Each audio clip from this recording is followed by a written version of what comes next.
Instead of measuring your success by looking at where you are now compared to where you want to be, look at where you are now compared to where you were a year ago.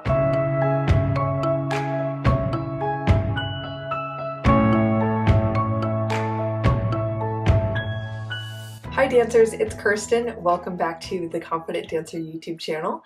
Today I want to talk to those of you who feel like you are hitting a plateau in your progress. You feel like you're not progressing in your technique or your artistry as quickly as you want to, and you're getting frustrated by that or discouraged or wondering if you used to be better than you are. That's a really understandable challenge that I've experienced, and I know lots of dancers that I've been friends with or that I've worked with have felt the same way. So here are 5 tips to get out of that rut and start feeling like you have this momentum again. Okay, so tip number 1 is, I'll just start with the most maybe surprising one, and you will be able to tell for yourself if this is appropriate or not, but I want to put it out there to consider. Take a break. Take a break. Ask yourself, how long has it been since you've taken a week off? And maybe, that doesn't really fit with your school or company calendar right now, but ask yourself, are you busying yourself on the weekends? Are you pushing yourself too hard? Are you leaving room for mental and emotional rest? Are you really engaging with breaks in order to feel truly restored instead of just, being like, oh my gosh, I gotta work harder. This is time off from the studio. I'm gonna have to make up for it later. Is your mind constantly running with how you need to push harder, how you're not good enough, and all this stuff?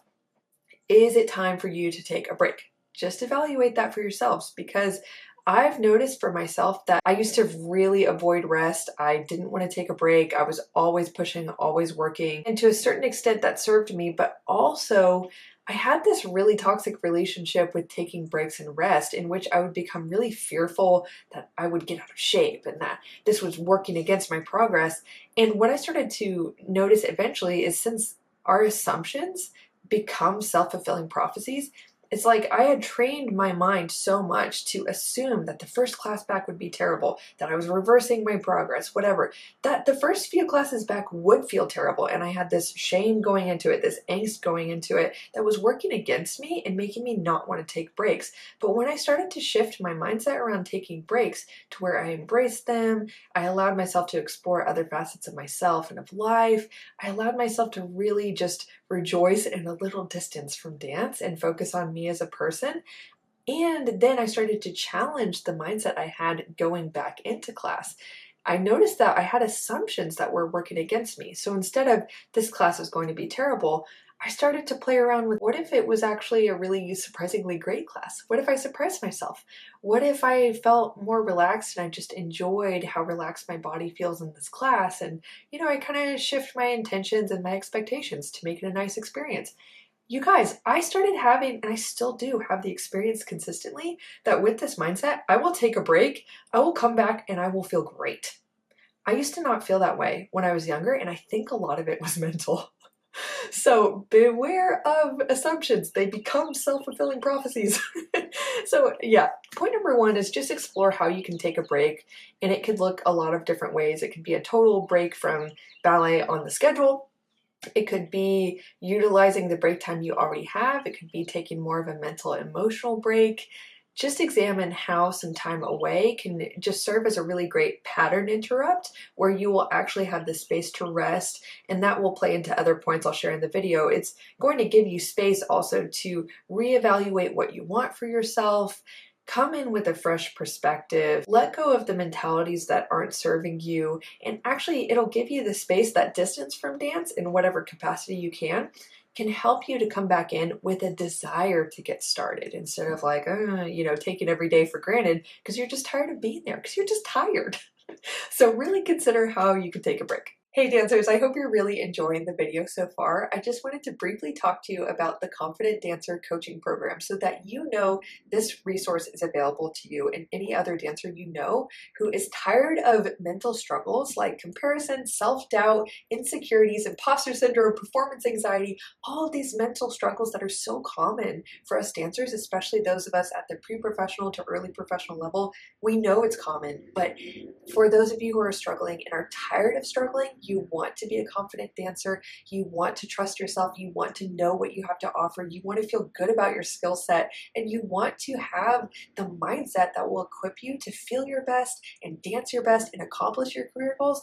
Y'all, that is what this program is about. That is why I designed it, and it is designed specifically with dancers' desires, needs, and goals in mind, so that you have support from a professional who's not only qualified as a coach and as a trainer of neuro-linguistic programming, but also with someone who has a background as a professional ballet dancer and who understands what you're going through, who understands what you want. So you don't have to explain yourself. You feel understood and supported by a professional who knows how to help you get to where you want to go.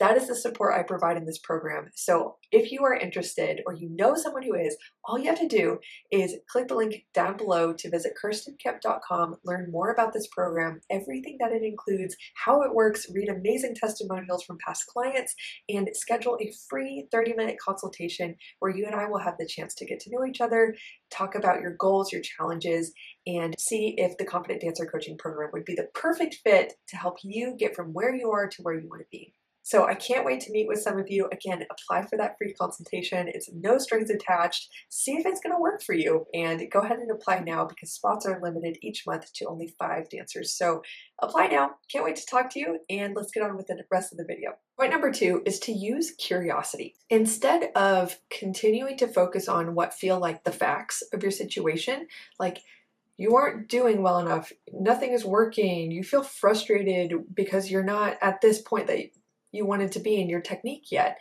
Those can feel like facts, but when you focus on them, it's really not very helpful. Instead, use curiosity to start to break up that mental pattern of focusing on what you feel you lack and shifting more towards asking yourself fun questions. Like, maybe it doesn't feel fun, but questions, okay? We'll start there. So what it could look like to use curiosity, and I'll share why it's important, but what it could look like is asking yourself questions like, how could class actually be more fun for me? What do I need more of, and what do I need less of in order to have a more fulfilling class experience? Or what are some old mentalities that aren't working for me, some old expectations for myself? Just start to question the layers of your relationship with ballet, yourself, with the idea of progress. Especially start to use curiosity around your expectations for where you should be. Because if you're always focusing on, here's where I should be and I'm not there yet, all you're going to notice is the gap between where you are and where you want to be. And that just feels like garbage. You will only notice the deficit. Instead of tapping into a more resourceful and positive mindset of looking at what you've gained. And a great way of doing this is by measuring your success backwards. Instead of measuring your success by looking at where you are now compared to where you want to be, look at where you are now compared to where you were a year ago. How much have you grown? What have you learned? How have you changed? That will give you a wealth of information about what has changed, and that can help you feel like you have more momentum than you even realized. And that sense of confidence that you could gain from that simple reflection through curiosity can help you to actually have that sense of confidence and motivation and energy to push forward out of that plateau into your next level of progress. So really give curiosity a try. Point number 3 is to build a vision for yourself that you are excited about, and also to push your limits with the sense of experimentation. So I'll break this down a little bit more. Ask yourself first, what is the current vision that you are working towards? Is it just become a professional? Is it just get to the highest level? Is it just get through the show that I have coming up? Or is it something that is actually exciting to you? If your vision is either unclear or it kind of feels like the excitement has faded from it, take a moment to ask yourself, just to start writing down dreams. I love using the word dream and just getting out my own journal every once in a while and just asking myself, what are my dreams? And just allow yourself to free write. You don't have to take it seriously. Definitely don't put the judgment filter on of like, is this even possible? Just allow yourself to dream, and you're going to start to get to know what are the things that energize you. And from there, you could take that information and start to build a new vision of what you want to work for. Whether that is, I want to work towards doing a certain variation that I've watched on YouTube a million times and it's just seems so fun. I love the music. Great. How can you take that on as a personal project? Maybe that would be super fun for you. Or maybe it's that you've had expectations for yourself that are just really coming from other people's idea of what it looks like to be successful. Maybe you don't actually really want to be a professional dancer. You just want to be a part of a group of adult dancers who you're inspired by. And that doesn't have to look like being in a strict professional environment. Just start to question your old vision and build one that excites you. And the other point to that was also, I mentioned, push your limits with experimentation.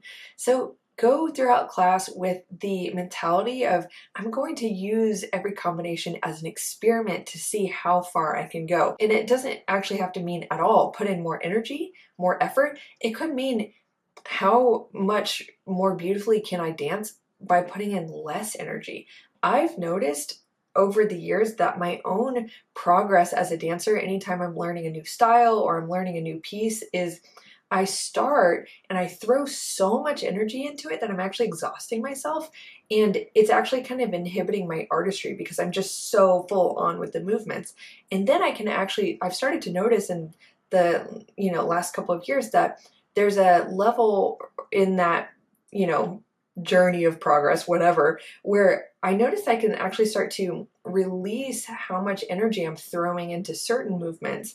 So then the ones I do want to put full energy into are more exciting. It looks more dynamic, more interesting. So progress for me, as a result of that experimental mindset for myself, has actually been a process of learning how to take energy out of movements where it's unnecessary. So that's what it can look like to push your limits with experimentation. It can mean putting in more energy than you thought you had, and it can also mean putting in less and seeing how much more of a dynamic sense you're able to have in your artistry. Number 4 is to let go of the black and white mindset, that something is either good or it's bad. So often when dancers have this really rigid black and white way of thinking, it can be tremendously unmotivating, to where class just kind of becomes dull because it's all about judging what you're doing as good or bad.